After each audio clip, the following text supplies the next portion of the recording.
నమస్తే, welcome to 99 TV. Tirumala వివాదంలో రోజుకో కొత్త మలుపు. తమ నిజాయితీని నిరూపించుకోవడానికి వైసీపీ పడుతున్న కష్టాలు మామూలుగా కావు. ఇలాంటి అగచాట్లు పాకిస్తాన్ వాడికి కూడా రాకూడదని వాళ్ళల్లో వాళ్ళే అనుకుంటున్నారు. అంటే ఇవాళ పడిన నింద లేకపోతే వాస్తవమా, జరిగిందంతా వాస్తవమా, ఇదంతా అప్పటి ముఖ్యమంత్రి జగన్మోహన్ రెడ్డి గారి నోటీసులో ఉండే జరిగిందా, లేకపోతే ఇవాళ ఆయన కొత్తగా ఈ రూల్స్ ఈ విధానాలన్నీ తెలుసుకొని మాట్లాడే ప్రయత్నం చేస్తున్నారా? ఎందుకనో ప్రభుత్వం నుంచి వచ్చిన అటాక్ని సమర్థవంతంగా ఎదుర్కోలేకపోయింది వైసీపీ అనే మాట అయితే స్పష్టంగా వినిపిస్తోంది. నిజంగా వాళ్ళ హయాంలో ఏమీ జరగలేదు. 14 నుంచి 15 సార్లు చంద్రబాబు గారి హయాంలో నెయ్యిని వెనక్కి తెప్పించారు. మేము 19 సార్లు వెనక్కి పంపించామని జగన్మోహన్ రెడ్డి గారు అదొక లెక్క ఒకటి పట్టుకొని వస్తున్నారు. ఆయన అయి ఉండొచ్చు కాక. బట్ ఇంత చేటు ఫ్యాక్ట్స్ అన్నీ ఎస్టాబ్లిష్ అవుతూ వస్తున్న తరుణంలో, సిట్ ఎంక్వైరీ కూడా స్టార్ట్ కాబోతున్న తరుణంలో నిజంగా వైసీపీ దేశవ్యాప్తంగా బదనామైందా? ఒక రకంగా లేదా వైసీపీని హిందూ సమాజం నుంచి ఎలిమినేట్ చేసే ప్రయత్నం ఏదన్నా రాజకీయంగా కూటమి సర్కారు చేస్తుందా? చంద్రబాబు అద్భుతమైన మాస్టర్ స్ట్రోక్ తోటి జగన్మోహన్ రెడ్డి గారి దిమ్మ తిరిగి మైండ్ బ్లాంక్ అయ్యే పరిస్థితి వచ్చిందా? వీటి మీద సమగ్రంగా విశ్లేషించడానికి ఉన్నారు మనతో పాటు వైసీపీ మహిళా నేత సుజాత గారు. నమస్తే సుజాత. బహుశా ఇంతగా మీరు పవర్లో ఉన్నప్పుడు కానీ, పవర్లో ఉన్నప్పుడు కూడా చాలా ఆరోపణలు వచ్చినాయి. ఇంతగా అన్పాపులర్ అయిందైతే లేదు, ఎప్పుడు లేదు. డైరెక్ట్ అంటే ఒక మాట వినిపిస్తుంది, కూటమి సర్కారు ఏంటి, సిబిఐ కేసులు, ఈడీ కేసులు, కోర్టులకు వాయిదాలు, వీటి ద్వారా జరగని పని ఒక్క తిరుపతి లడ్డూని నమ్ముకుంటే జరుగుతుందని భావించి లడ్డూతో కొట్టారా జగన్మోహన్ రెడ్డిని? ఒకటండి, వాళ్ళ అబద్ధం నిజం గడప దాటేపాటికి అబద్ధం ఊరంతా చుట్టేసి వస్తుంది అనేట్లుగా చంద్రబాబు నాయుడు గారి పరిపాలన ఉంది. ఆయన రాజకీయ చరిత్ర మొదలుపెట్టినప్పటి నుంచి అలానే ఉంది. చరిత్రలోకి పోతే చాలా విషయాలు అవుతాయి అవి. కానీ ఇప్పుడు తిరుమల తిరుపతి దేవస్థానం లడ్డు అనేటువంటి అంశంలోకి వస్తే, జగన్మోహన్ రెడ్డి గారు కొత్తగా ఏం చేయలేదండి. సిన్స్ సెంచరీస్ నుంచి అమలవుతున్నటువంటి విధానాలే ఇవి. జగన్మోహన్ రెడ్డి గారు వాటిని అలా కొనసాగించారు, ఎప్పటి నుంచో ఉన్నవి. ఆగమ శాస్త్రం ప్రకారం ఏ రకంగా చెయ్యాలి అని తెలుసుకొనే వాటిని కొనసాగించారు. మేమే అడుగుతున్నాం కదా సిబిఐ ఎంక్వైరీ వేయమని. వాళ్ళు కాదు, వాళ్ళు సిట్టు కాదు. సిట్టు ఈ రోజుల్లో ఇప్పుడు నిజాలు బయటికి రావని మా భయం. నిజాలు బయటికి రావు. వీళ్ళు చంద్రబాబు నాయుడు గారు పోలీసు వ్యవస్థని ఏ రకంగా వాడుకుంటున్నారో చూస్తున్నాం మనమంతా. మీరు కూడా వాడుకున్నారు. ఒకటి కాదండి, కార్యకర్తల్ని కాళ్ళు చేతులు నరికేస్తుంటే పోలీసులు పక్కనే ఉండి చూస్తున్నా మనం చూస్తున్నాం కదా రోజు. అధికారంలోకి వచ్చిన తర్వాత ఒకటి వైఎస్ఆర్సీపీ అధికారంలోకి వచ్చిన తర్వాత టీడీపీ కార్యకర్తలు ఎవరన్నా చనిపోయారా? కానీ వైసీపీ కార్యకర్తలు నడి రోడ్డు మీద చనిపోయారు కదా. పోలీసులు పక్కనే ఉండి ఏం చేశారు?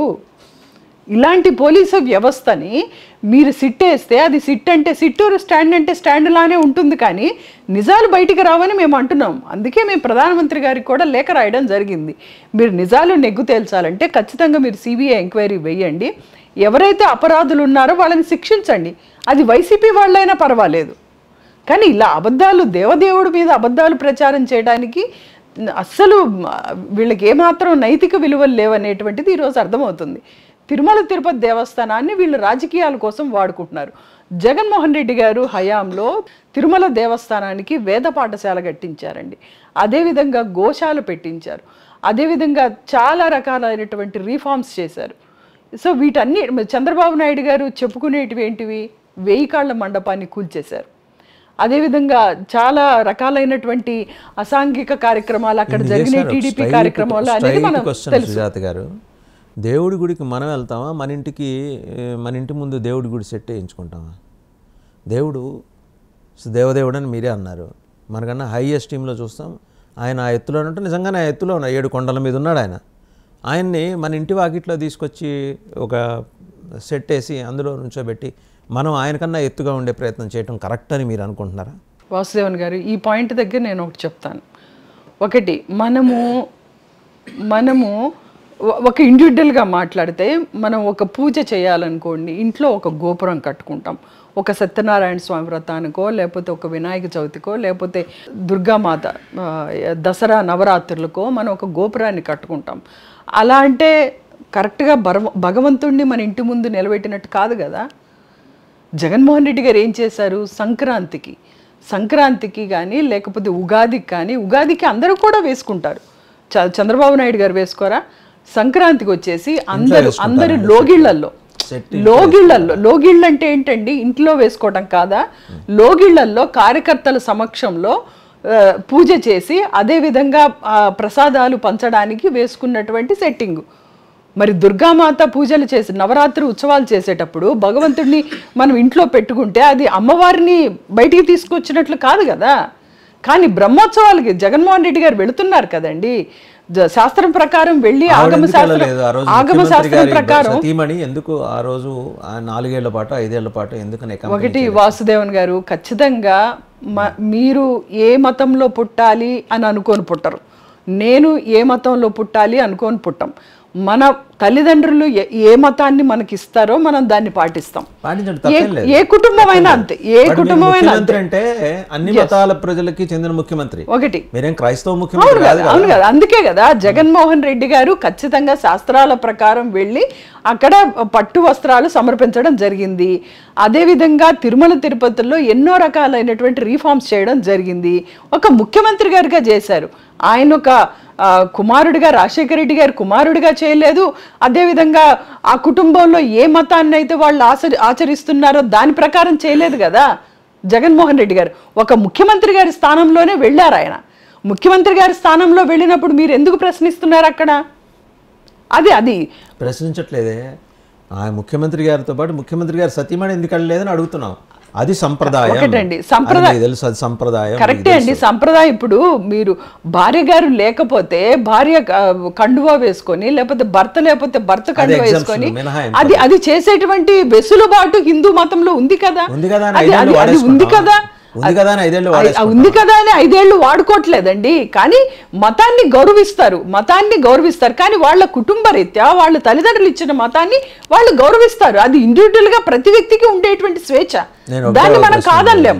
అలానే హిందూ వ్యతిరేకి కాదు ఆయన. కాకపోవచ్చు. చాలా మంది భక్తకోటి అడుగుతున్నది ఏంటంటే, జెరూసలం వెళ్ళేప్పుడు ఆయన భార్యాసమేతంగా వెళ్తారు కదా, తిరుమలకి ఎందుకు రావట్లేదు? ఒకటండి, జగన్మోహన్ రెడ్డి గారు ముఖ్యమంత్రిగా ఆయన చేయవలసినటువంటి కార్యక్రమాలు శాస్త్రయుక్తంగా తిరుమలలో చేశారు. ఆయన చేయవలసినటువంటి రీఫార్మ్స్ అవన్నీ చేశారు ఇక్కడ తిరుమలలో. మరి చంద్రబాబు నాయుడు గారు ఎందుకు చేయలేదండి? ఎందుకు వేద పాఠశాల పెట్టలేదు అక్కడ? మధ్యలో మీరు చంద్రబాబు నాయుడు గారి గతంలో ఒక వ్యవస్థనండి. చంద్రబాబు నాయుడు గారు ముఖ్యమంత్రిగా ఏం చేశారని అంటున్నాం మేము. ఆయన వ్యక్తిగత జీవితంలోకి మేము వెళ్ళట్లేదు. ఆయన ముఖ్యమంత్రిగా ఉండి తిరుమలలో చేసిన మంచి అంటున్నాం. మంచి చెయ్యండి. ఒక వ్యవస్థని చేస్తున్నది, ప్రాయశ్చిత్తం చేస్తున్నారు. అక్కడ ప్రాయశ్చిత్త హోమం జరుగుతుంది. ఎంత అపవిత్రం అని జనం అంతా, దేశం అంతా భావించిన తర్వాత గవర్నమెంట్ డైరెక్ట్గా రంగంలోకి దిగి తిరుమల తిరుపతి దేవస్థానాలు కూడా ప్రాయశ్చిత్త హోమానికి కావాల్సిన అన్ని ఏర్పాటు మరోపక్క పవన్ కళ్యాణ్ గారు చేస్తున్నారు, దీక్ష తీసుకున్నారు ఆయన. వాసుదేవన్ గారు, ఈ టెండర్లు 2015 నుంచి కొనసాగుతున్నాయి. దాంట్లో జగన్మోహన్ రెడ్డి గారు ఏ మార్పు చేయలేదు. పైగా క్వాలిటీ బాగోలేదు అని వాడకుండా తిప్పి పంపినటువంటి ట్యాంకర్స్ని భగవంతుడికి అపచారం జరిగింది ఎలా అంటారు మీరు? వాడలేదు వాటిని, అవి కల్తీ ఉంటే తిప్పి పంపారు. ఈ శాంపుల్స్ ఎక్కడి నుంచి వచ్చినాయి? శాంపిల్ నూనె నుంచా లడ్డు నుంచి అంటున్నారా మీరు? ఇప్పుడు లడ్డూని పరిశీలిస్తే కదా దాంట్లో మీరు కలిసింది, కల్తీ నెయ్యి ఉంది, దాంట్లో యానిమల్ ఫ్యాట్ ఉంది అనేది ఎస్టాబ్లిష్ అయింది. ఒకటండి, ఈరోజు జూలై 23వ తారీఖున నివేదిక వచ్చింది అంటున్నారు చంద్రబాబు నాయుడు. ఆయన అంతకు ముందే ప్రమాణ స్వీకారం చేయగానే అక్కడికి వెళ్ళి ప్రక్షాళన తిరుమల నుంచే జరుగుతుందని ఎలా అన్నారు? అంటే అంతకు ముందే ఆయన దగ్గర నివేదిక ఉందా, లేకపోతే ఇది ఫ్యాబ్రికేటెడ్ నివేదిక ఉంటే ఆ రోజే అక్కడే మీరు చెప్పవలసింది. ఒక లడ్డు పట్టుకొని మీరు అక్కడికక్కడే టెస్ట్ చేయించవలసింది కదా. మీరు అక్కడే ఉన్నారు కదా. ఈరోజు టీడీపీ ఆఫీసులో ఎందుకు మీరు నివేదిక బయట పెడుతున్నారు? ఇప్పుడు తిరుమల లడ్డు కానీ ఆ నెయ్యి కానీ వాటి క్వాలిటీ అష్యూరెన్స్ ఇవ్వడానికి there is a board called national accreditation board for testing and conciliation. అది ఇచ్చినటువంటి సర్టిఫికేట్ని మీరు ఎందుకు బయటికి రివీల్ చేయట్లేదు? We are asking about the facts. మీరు రివీల్ చేయండి. మీకు ఆర్టీఐ కింద అడగండి. ఒకవేళ లేనప్పుడు మీరు చేయండి. మీరు మరి ప్రతిపక్షంలో ఉన్నారు కదా. ఒకటండి, లడ్డులో వాడినటువంటి సర్టిఫికేట్ కావాలి మాకు. తిప్పి పంపిస్తే అది వాడినట్లు కాదు, అది అపచారం జరిగినట్లు కాదు. ఎందుకంటే చంద్రబాబు నాయుడు గారు 14 నుంచి 15 వరకు దాదాపు 18 సార్లు తిప్పి పంపారు. అలాగే జగన్మోహన్ రెడ్డి గారి గవర్నమెంట్లో క్వాలిటీ బాగాలేకపోతే తిరిగి తిప్పి పంపడం జరుగుతుంది. కానీ వాడితే అపచారం, పొల్యూటెడ్ అయినటువంటి నాట్ పొల్యూటెడ్ ఏదైతే వేరే ఫ్యాట్స్ కలిసినటువంటి ఆయిల్ని వాడితే కనుక ఖచ్చితంగా అది అపచారం. అపచారం జరగనప్పుడు ఎందుకు మీరు వైసీపీ పార్టీ మీద బురద జల్లేటువంటి కార్యక్రమాలు చేస్తున్నారు? ఈరోజు చంద్రబాబు నాయుడు గారు దేవదేవుడు వెంకటేశ్వర స్వామి నా నోటితోటి చెప్పించాడు అంటున్నారు. వెంకటేశ్వర స్వామి ప్రజలకి మంచి చేయాలని చెప్పలేదా? సూపర్ 6 చేయాలని చెప్పలేదా ఆయన? వెంకటేశ్వర స్వామి గారు మీ పొలిటికల్ కాంట్రవర్సీస్ లోకి వెంకన్నని ఎందుకు లాగుతారు? ఒకటి మీరు ఏమన్నుంటే you have to settle the scores across the table. మీరు చంద్రబాబు నాయుడు గారు కూర్చొని మాట్లాడుకోవాలి.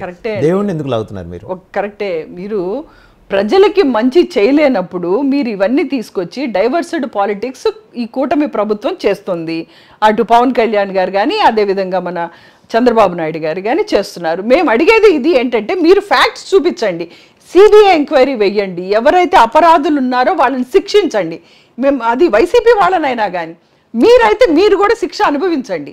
మేము దీంట్లో ఖచ్చితంగా ట్రాన్స్పరెన్సీని మేము కోరుకుంటున్నాం. మేమందరం కూడా వీఆర్ రెడీ. జగన్మోహన్ రెడ్డి గారు ప్రధానమంత్రి గారికి లేఖ రాశారు ఈరోజు. ఎవరైతే ఈ ఆరోపణలు చేశారో వాటిని నెగ్గు తేల్చండి. ఎందుకంటే ప్రపంచవ్యాప్తంగా భక్తులు ఉన్నారు వెంకటేశ్వర స్వామి గారికి, మీరు నిజాలు నెగ్గు తేల్చండి అని ప్రధానమంత్రి గారికి లేఖ రాయటం జరిగింది.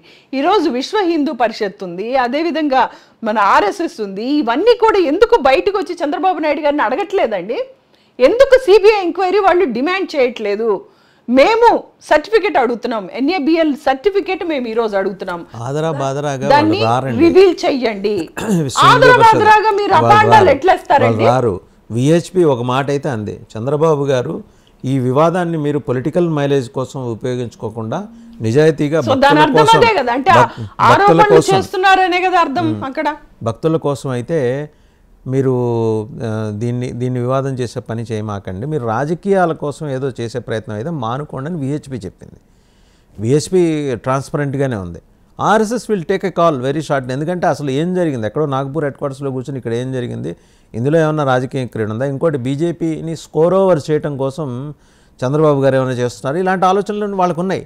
వాళ్ళు లీవ్ అబౌట్ పొలిటికల్ ఇవ్వండి, ఈ అభిప్రాయాలు అవన్నీ పక్కన పెడితే, పొలిటికల్గా ఉండే ఎలిగేషన్స్ అన్ని పక్కన పెడితే, ఈ వివాదంలో శాంక్టిటీ ఆఫ్ తిరుమల లడ్డు ఏంటి అంటే ఒక ఏడాదిన్నర పాటు మీరు నాన్ వెజిటేరియన్ లడ్డు భక్తులకి పంచారా? పైగా మీరు పంచడమే కాకుండా అయోధ్య రాముడికి ఆలయ ప్రతిష్ఠ కోసం 1,00,000 లడ్లు పంపిస్తారా? ఇప్పుడు వాళ్ళంతా entire north India is looking at YCP. ఒకటి వాసుదేవన్ గారు, ఫస్ట్ ఆఫ్ ఆల్ మేము పంపాము, మేము వేరే జంతు కొవ్వులు కలిపినటువంటిది పంపాము అనే ఆరోపణ అబద్ధం. ఆరోపణ ఉంటే మీరు చూపించండి అని మేము అంటున్నాం. అభాండాలు వెయ్యొద్దు. మీరు ఫ్యాక్ట్స్ అండ్ ఫిగర్స్ మీరు బయట పెట్టండి. మీరు నెయ్యిని ట్యాంకర్ని తిప్పి పంపితే మీరు అది వాడినట్లు కాదు కదా, దాన్ని ఎలా వైసీపీ ప్రభుత్వం అపచారం చేసిందని అంటారు చెప్పండి? దాన్ని తిప్పి పంపాం క్వాలిటీ లేకపోతే. ఆ పని చంద్రబాబు నాయుడు గారు ఎన్నోసార్లు చేశారు. అది మేము అపచారం చేసినట్లు కాదు. It's a good practice for every system. Quality బాగాలేకపోతే దాన్ని తిరిగి పంపిస్తారు, అది గుడ్ ప్రాక్టీస్. మీరు ఫుడ్ క్వాలిటీ బోర్డును తీసుకుంటే అకార్డింగ్ టు ది సెక్షన్ 54 ఎవరైతే మీరు తినేటువంటి పదార్థాల్లో ఈ శాకాహార పదార్థాల్లో జంతు కొవ్వులు కానీ కలిసినట్లయితే వాళ్ళకి 5 నుంచి 10 సంవత్సరాల పాటు జైలు శిక్ష వేయబడేటువంటి సెక్షన్స్ ఉన్నాయి మన దగ్గర. మాకు అటువంటి శిక్షలు వెయ్యండి, మేము చేస్తే వెయ్యండి. మీరు కానీ అబద్ధాలు చెప్తే మీరు శిక్ష అనుభవించడానికి రెడీగా ఉన్నారా? అంటే మీకు న్యాయ వ్యవస్థలు ఇన్ఫీరియర్ పార్ట్ ఆఫ్ వైసీపీ అని చెప్పమంటారా? జనం అనుకుంటున్నది మీ హిందువులు దొరకలా చైర్మన్లు వేయటానికి. క్రైస్తవ సంప్రదాయాలు ఇళ్లల్లో పాటించే వాళ్ళందరినీ తీసుకొచ్చి చైర్మన్లు చేశారు. సుబ్బారెడ్డి గారు, భూమన కరుణాకర్ రెడ్డి గారు. సుబ్బారెడ్డి గారి మరి వారి ఇంట్లో వారి సతీమణి ఆవిడైతే బైబిల్ పట్టుకొని తిరుగుతుందని చంద్రబాబు గారు చెప్పారు. రెండోది, కరుణాకర్ రెడ్డి గారి డాటర్ మ్యారేజ్ క్రైస్తవ సంప్రదాయంలో జరిగింది. ఇంతకు మించిన హిందువులు మీకు దొరకట్లేదా? లేదా టీటీడీలో కూడా క్రైస్తవులనే పెట్టాలని మీరు అనుకున్నారా?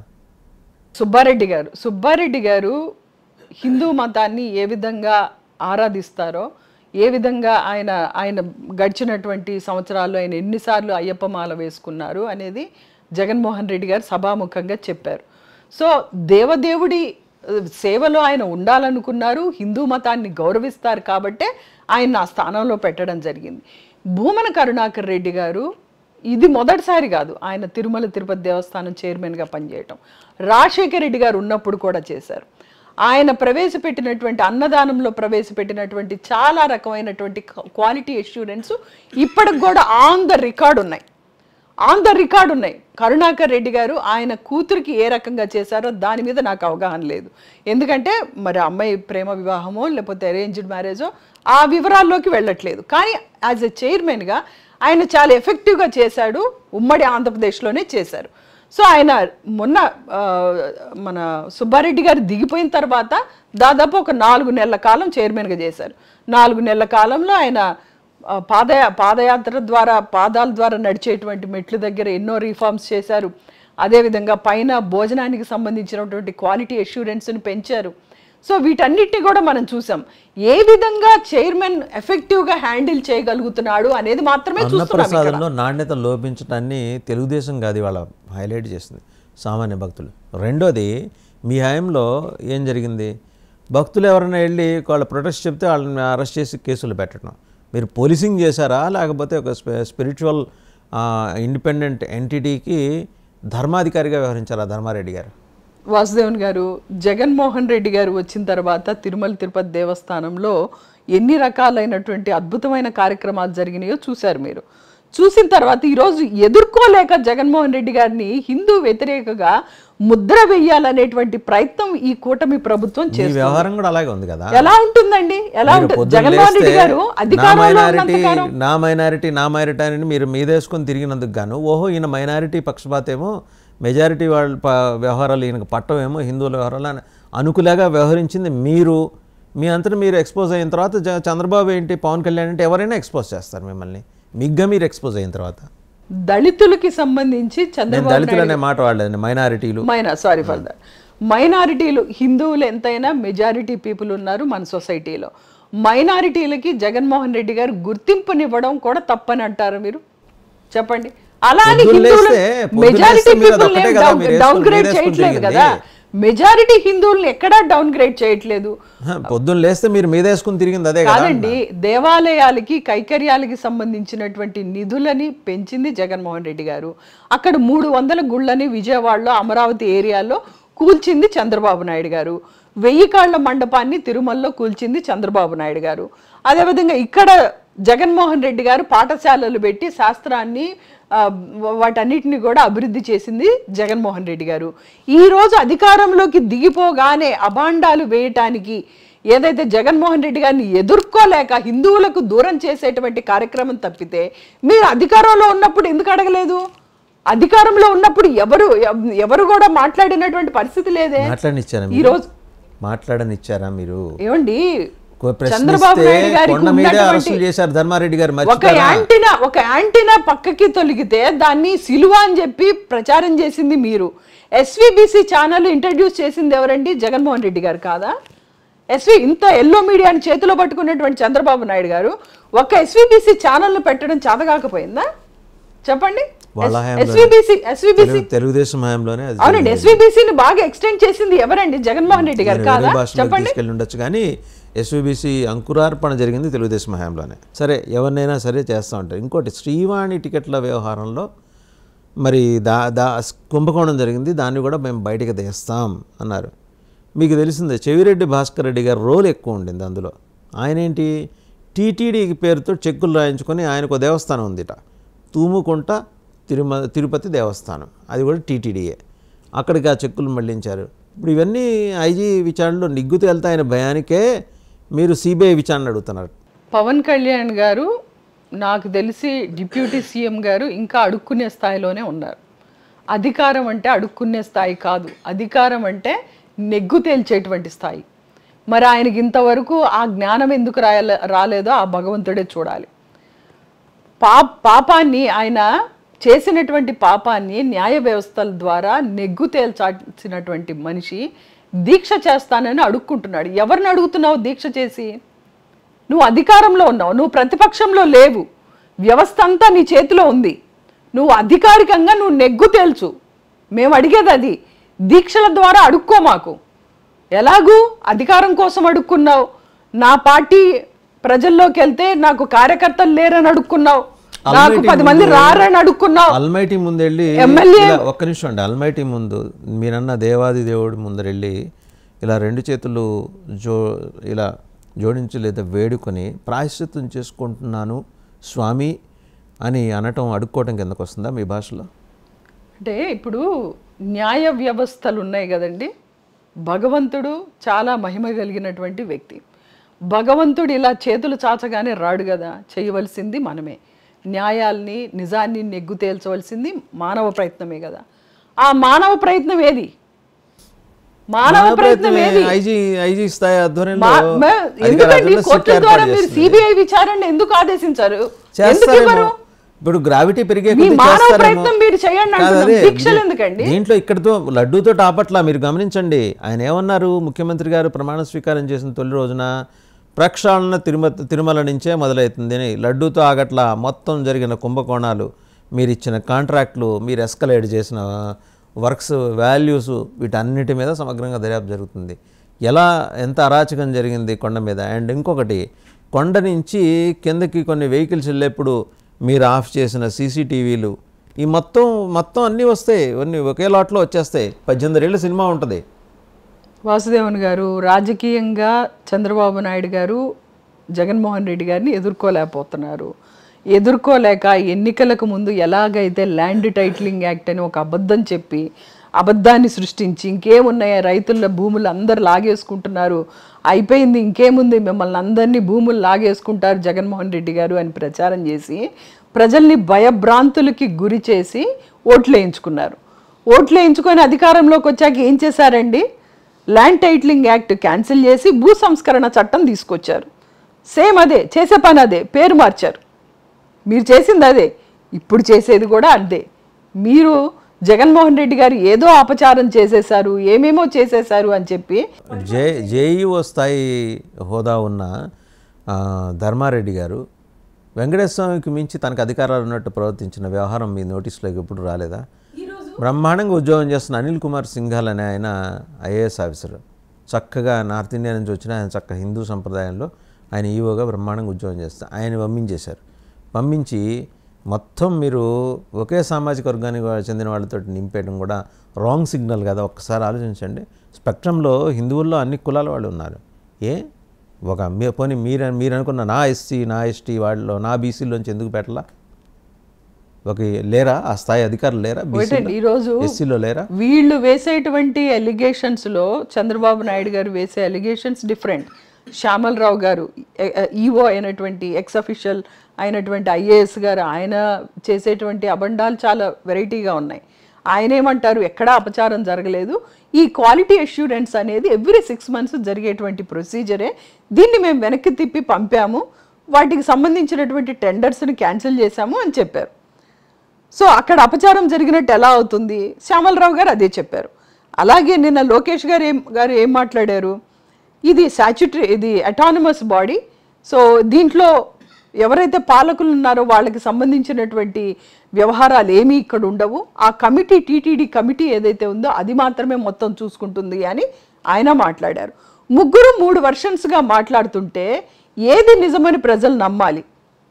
పవిత్రమైనటువంటి తిరుమల లడ్డు మీద ప్రజలకి, పిలిగ్రిమ్స్కి వాళ్ళకు ఉన్నటువంటి డివోషనల్ ఫీలింగ్స్, ఆ మహత్యాన్ని, ఇది స్వతంత్ర ప్రతిపత్తి గల సంస్థ, ధార్మిక సంస్థ.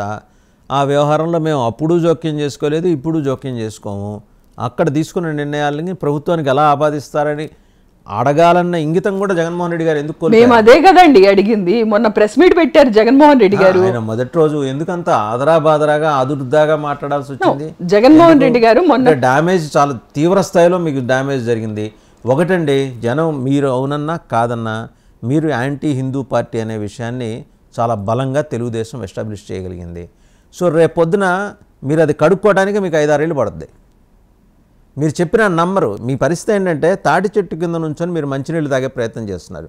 మీరు మంచినీళ్ళు తాగినా అది కల్లే అనే విషయాన్ని చాలా బ్రహ్మాండంగా చంద్రబాబు గారు ఎగ్జిబిట్ చేయగలిగారు. మీకు ఇది కోలుకోలేని దెబ్బ. మీరు ఎంతకాలం రోజు వచ్చి నేను పవిత్రుడిని అని చెప్పేసి గంగా స్నానం చేస్తారు? వాసుదేవన్ గారు, ఒకటి జగన్మోహన్ రెడ్డి గారు రాజకీయాల్లోకి వచ్చిన తర్వాత చాలా అటుపోట్లు చూశారు.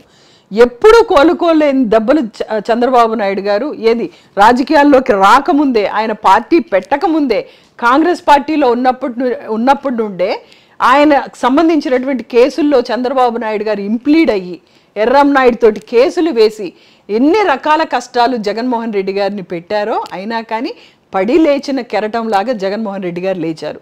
ఈరోజు మీరు అంటున్నటువంటి హిందువులకి సంబంధించినటువంటి ఈ ఎలిగేషన్ను మీరు తట్టుకోలేకపోతున్నారు అనేటువంటిది అవాస్తవం ఖచ్చితంగా. ఎందుకంటే ప్రజలు ఎప్పటికి కూడా నిజాన్ని చూస్తూ ఉంటారు. నిజాలు ప్రజలకి తెలుసు ఖచ్చితంగా. ఈరోజు హిందువులకి సంబంధించినటువంటి లడ్డూ వ్యవహారాన్ని మీరు మీ ప్రాస్పెక్టివ్లో చూస్తున్నారు, నా ప్రాస్పెక్టివ్లో నేను చూస్తాను. డైవర్స్డ్ ఐడియాలజీ ఎప్పుడూ ఉంటుంది. ఎంత వీళ్ళు ఎల్లో మీడియాని, టీడీపీ ప్రభుత్వం ఎల్లో మీడియాని అబద్ధాలను ప్రచారం చేసేటువంటి కార్యక్రమంలో నిరంతరం ఉన్నా కానీ ప్రజలు నిజాలను తేల్చుకోగలరండి. ప్రజలు చాలా గొప్పవాళ్ళు, అందరికంటే కూడా. ఆలయంలో ఎవరు శాస్త్రవేత్తం కాదు. పసుపచ్చటి వస్త్రధారణ చేసుకుంటారు, వాళ్ళు కూడా టీడీపీ వాళ్ళని మీ దృష్టిలో? మేము అలా అనలేదండి, మేము అలా అనం. ఎందుకంటే అక్కడ తిరుమలలో ఏ వస్త్రం ధరించినా, తెలుపు వస్త్రం ధరించినా, కాషాయ ధరించినా మేము భక్తులుగానే చూస్తాం. కానీ చంద్రబాబు నాయుడు గారు, కూటమి ప్రభుత్వం మాత్రం ఏదైతే ఏ షర్ట్ ధరిస్తే ఆ పార్టీకి సంబంధించినటువంటి రంగు పులమడానికి ప్రయత్నిస్తారు. మొన్నటి వరకు సచివాలయాలకి రంగులేశారు అని, ఈరోజు అన్నా క్యాంటీన్లకు ఏ రంగు వేశారండి? మొత్తం స్టేట్ వైడ్గా అన్నా క్యాంటీన్లకు ఏ రంగు ఉంది? కూటమి ప్రభుత్వానికి వాళ్ళు చెప్పడానికే నీతులు, వాళ్ళు పాటించడానికి కావవి. వాళ్ళు పాటించారు మళ్ళీ, కానీ వైసీపీ ప్రభుత్వం మీద బురద జల్లటానికి నిరంతరం ప్రయత్నిస్తుంటారు. కానీ ఇలాంటి కుట్రలతోటి జగన్మోహన్ రెడ్డి గారు ఎప్పటికీ కూడా పడిలేచిన కెరటం లాగా నిలుస్తారు. ఆల్రెడీ యూఆర్ ఫేసింగ్ ఎలిగేషన్స్ అంటారా, బ్లేమ్స్ అంటారా? హిందూ సమాజంకి మీ మీద ఒక నిశ్చితమైన అభిప్రాయం వచ్చేసింది. సోషల్ మీడియాలో కనుక గమనిస్తుంటే వాళ్ళ వాయిసెస్ ఉంటే రేపు పొద్దున మీరు హిందువుల్లోకి ఎలా వెళ్ళగలరు? నిన్నటికి నిన్న జగన్మోహన్ రెడ్డి గారి నివాసం దగ్గర బీజేవైఎం కార్యకర్తలు వచ్చి అక్కడే బైఠాయించారు.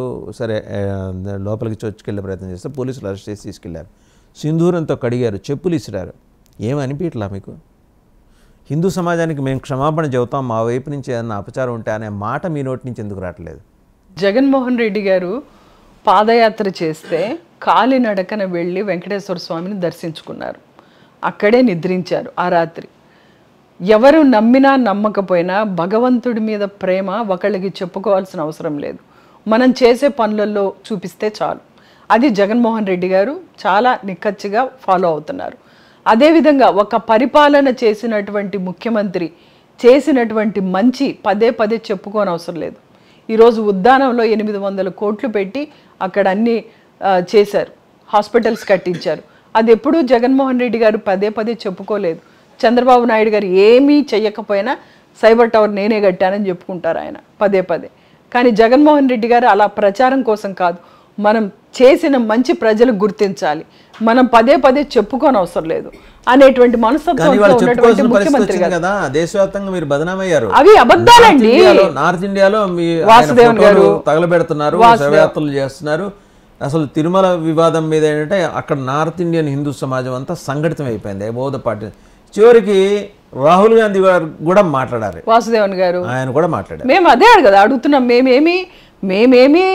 మేము కడుక్కోలేము అనట్లా. మేము న్యాయ వ్యవస్థలు ఉన్నాయి.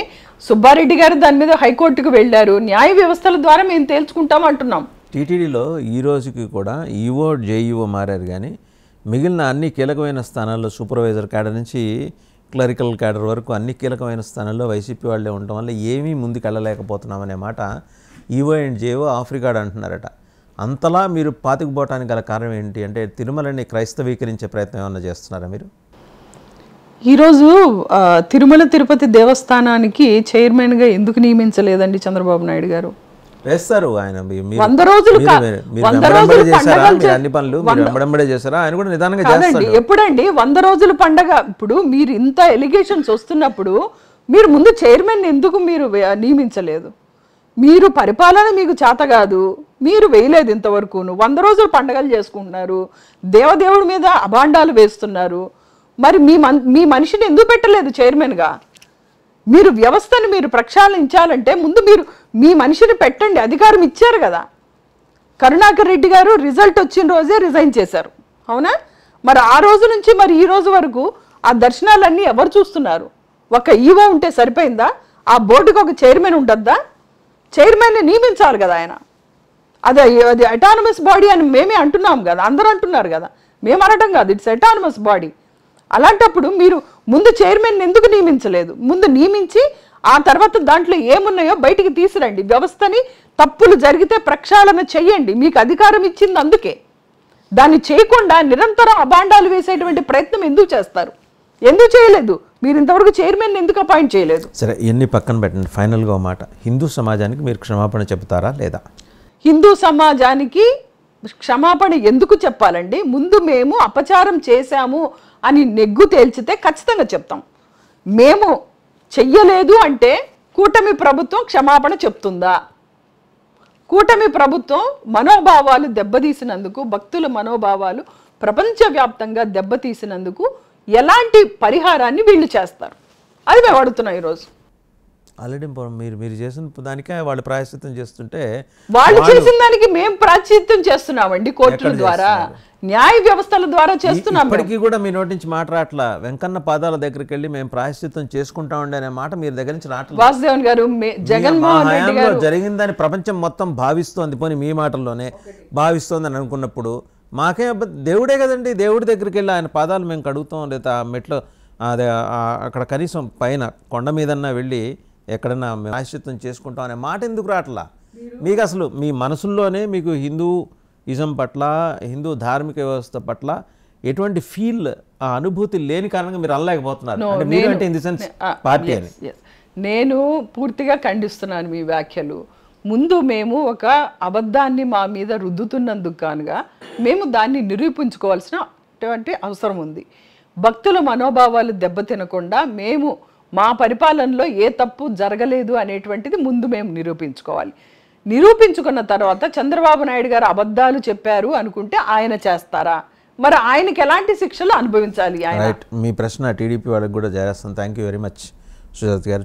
చూసాం కదా, సుజాత గారు చాలా స్పష్టంగా చెప్తున్నారు, వాళ్ళ హయాంలో తప్పే జరగలేదు, ఇదంతా ఏంటంటే పొలిటికల్లీ మోటివేటెడ్ కాన్స్పిరసీ. ఐజీ స్థాయి అధికారాదుల్లో సిట్టు కాదు, సిబిఐ వేయండి, నిజాలు నిగ్గు తేలుతాయి.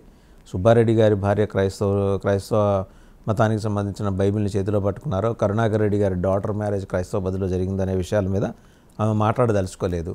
అయితే ఒకటి స్పష్టంగా కనిపిస్తోంది, క్రిస్టియన్ లైనేజ్ అనేది వైసీపీ హయాంలో అక్కడ ఎక్కువగా ఉండటం వల్ల మరి ఈ రకమైన ప్రచారం బయటకు వచ్చింది. కాబట్టి ఇవాళ కాకపోతే రేపైనా వైసీపీ అగ్రనేత మాజీ ముఖ్యమంత్రి జగన్మోహన్ రెడ్డి గారు బయటకు వచ్చి హిందూ సమాజానికైతే జవాబు చెప్పాలి.